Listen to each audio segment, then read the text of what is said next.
Halo semuanya, perkenalkan, nama saya Angelina Pasaribu. Saya dari Prodi Pendidikan Seni Musik, Fakultas Bahasa dan Seni Universitas Negeri Medan.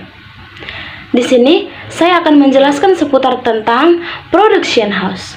Materi yang saya akan jelaskan ada dua, yaitu yang pertama adalah contoh tokoh pada production house, dan yang kedua adalah peluang dan tantangan di industri production house.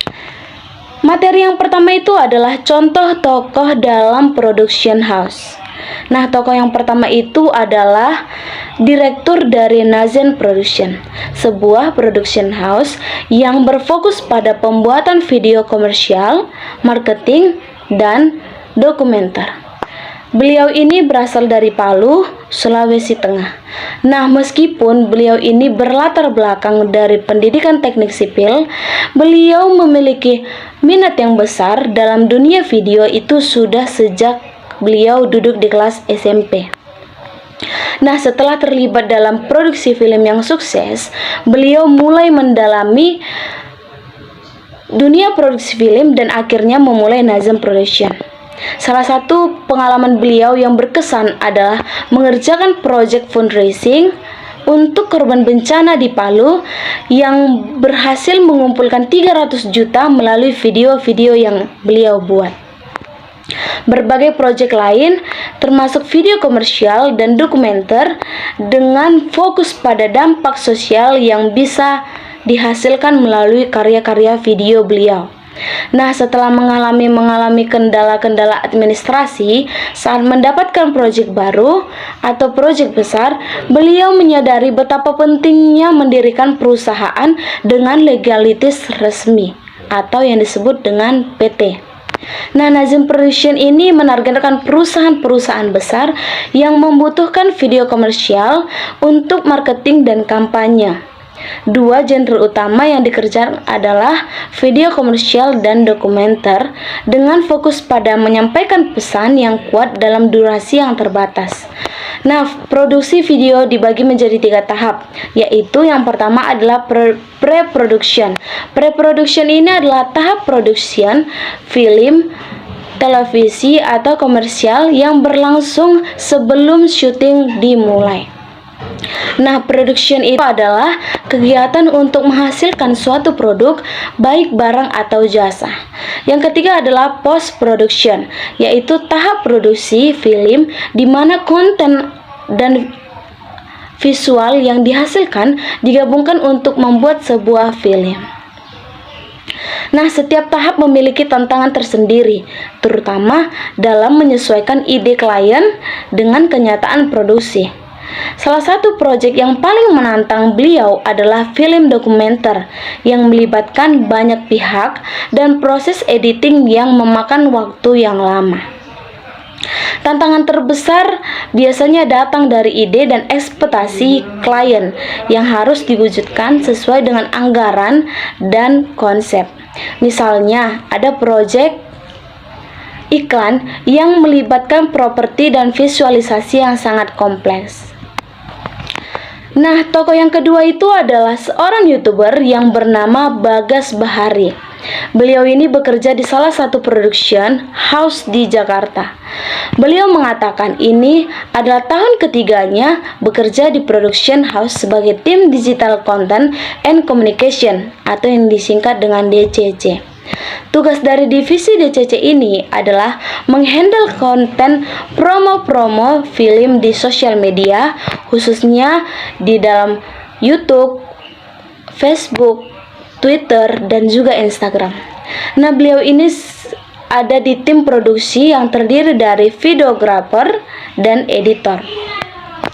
Tim digital content atau communication atau yang disingkat dengan DCC di tempat beliau bekerja terdiri dari beberapa tim.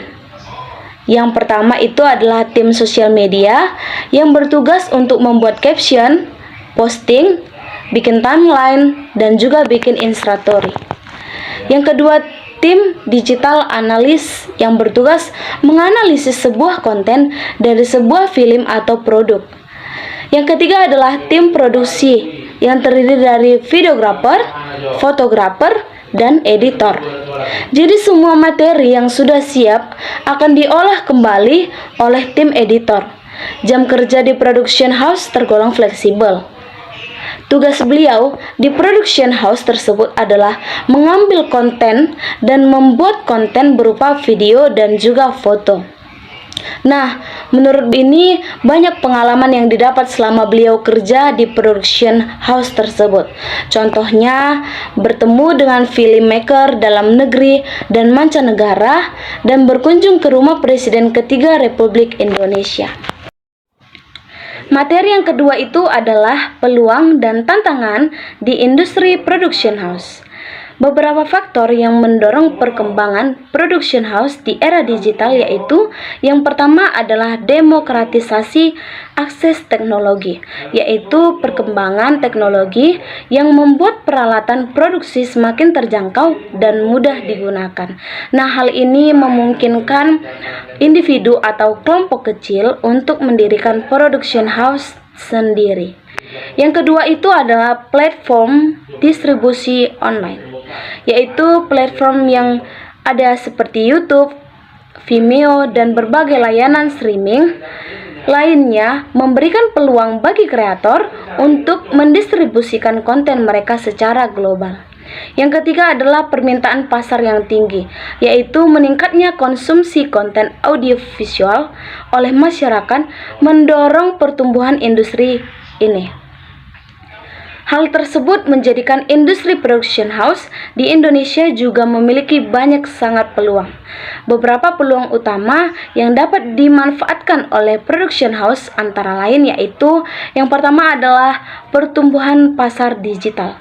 Nah, pertumbuhan pasar digital ini membuka peluang yang sangat besar bagi production house untuk mendistribusikan konten mereka secara lebih luas melalui platform digital.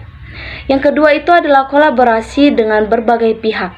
Nah, production house ini dapat menjalin kolaborasi dengan berbagai pihak seperti platform streaming, merek, dan influencer untuk memperluas jangkauan pasar. Mereka juga bisa menambahkan di dalam peluasan teman untuk menyebarluaskan setiap apapun yang menjadi proyek mereka. Nah, yang ketiga itu adalah pemerintah yang mendukung. Nah, pemerintah Indonesia itu harus semakin memberikan dukungan terhadap industri-industri kreatif, termasuk melalui berbagai kebijakan dan program insentif. Nah, meskipun potensi pertumbuhan industri production house di Indonesia sangat besar, namun industri ini juga dihadapkan pada berbagai tantangan. Nah, beberapa tantangan utama yang dihadapi oleh production house di Indonesia yaitu yang pertama adalah persaingan yang sangat ketat. Nah, semakin banyaknya production house yang bermunculan menyebabkan persaingan menjadi semakin ketat. Production house dituntut untuk berinovasi, terus menghasilkan karya-karya yang berkualitas tinggi agar dapat bertahan lama.